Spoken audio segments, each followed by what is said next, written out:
ऐसी कोई चीज़ नहीं मिली। मौके से हमें 2 मोबाइल फ़ोन मिले हैं इसकी, जिनके हमने सीडीआर वगैरह निकाल रहे हैं। उस पर काम चल रहा है मोबाइल फ़ोनों पे ना, कि लास्ट कॉल इसकी 4 तारीख को हुई है। उसके बाद इसने रिसीव की है, उसके बाद कोई कॉल नहीं है। 4 जुलाई को? जी 4 मई को, पिछले 4 मई को हुई है। जी जी। उसके बाद कोई कॉल इसकी नहीं आई।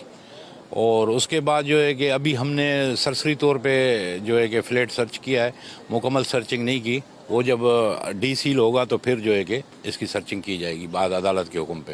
अच्छा, आपने भी रब्ता किया होगा, उनके वालिद से बात हुई हो, उनके भाई से बात हुई हो, बहनों से हुई हो, क्या कहना है उनको? क्यों आखिर वो लाताल्लुकी किया हुआ है? अगर लाताल्लुकी किया वो ज़िंदगी में था, अब तो मौत हो गई है, अब तो उनको कबूल करना चाहिए ताकि तदफीन कर सकें। क्या बात हुई उनसे? उसके वालिद का कहना ये था कि भाई मेरा 4 साल से इसके साथ ताल्लुक़ नहीं है। तो मैंने कहा क्यों, वजह क्या है?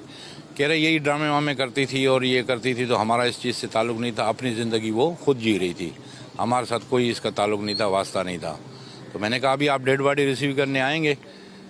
तो कह रहे वो हम आपको बाद में बताएंगे कि हम आ रहे हैं या नहीं आ रहे हैं, आपको हम फ़ोन करके बताएंगे। फिर दोबारा अभी तक फ़ोन नहीं आया। दोबारा फ़ोन किया था तो वो उठा रहे नहीं, अटेंड नहीं।